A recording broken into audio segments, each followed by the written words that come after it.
నిన్న రాత్రి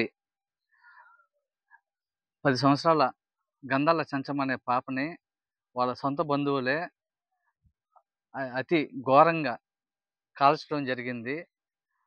ఆ అమ్మాయి ఎవరు లేరని చెప్పి, అనాథ అని చెప్పి, సెల్ ఫోన్ దాచిపెట్టిందని వాళ్ళు ఈ ఘోరానికి ఒడగట్టారు.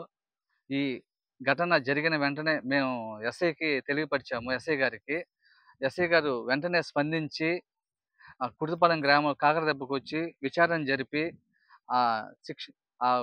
ఈ విధంగా ఇబ్బంది పెట్టిన ఆ పాపని నలుగురిని స్టేషన్కి తరలించడం జరిగింది. ప్రమాదానికి గురైన గంధాల చెంచమ్మని వెంటనే ఇందుకూరుపేట ప్రభుత్వ హాస్పిటల్కి ఎస్ఐ గారు దగ్గరుండి పంపించడం జరిగింది. ఇలాంటి ఘటనలు ఇంకెప్పుడు జరగకుండా ఎస్ఐ గారు ఈ విధంగా కేర్ తీసుకోవటం మేమందరం సంతోషపడుతున్నాము. ఎస్ఐ గారు ముందుండి మాకు చాలా సపోర్ట్ చేశారు. ఇలాంటి ఘటనలు ఇంకా జరగకుండా మీరు చేయాలని చెప్పి మీడియా మిత్రులకు, పత్రికా విలేకరులకు ఈ సందర్భంగా కోరుచున్నాను.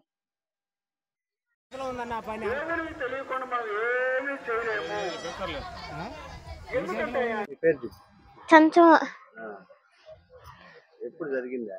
రాత్రి ఎన్ని గంటలప్పుడు? రాత్రి ఎన్ని గంటలప్పుడు? సంతకాడే. ఎంతమంది ఆ విధంగా చేసిందా? నలుగురు. ఇక్కడ వాళ్ళేనా? ఏం పేర్లు? చంచమ్మ కాల్చారు. గింటతి కాల్చే మా అత్తడు కాల్చింది, ఒక దవ్వ కొట్టింది. వాళ్ళందరూ ఇక్కడ కాల్చేసారు, ఇక్కడ కాల్చేసారు. అత్త చేసిన అంటునింది, అవును గంట చాలా అద్దిచ్చేసారు.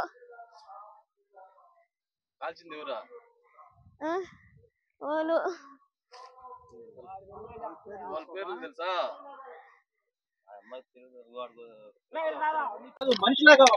లోపల జరుగుతారు చెప్తా మీరు ఆడైతే సలాయిన్ కట్టి ఫస్ట్ ఎయిడ్ అన్ని చేస్తారు.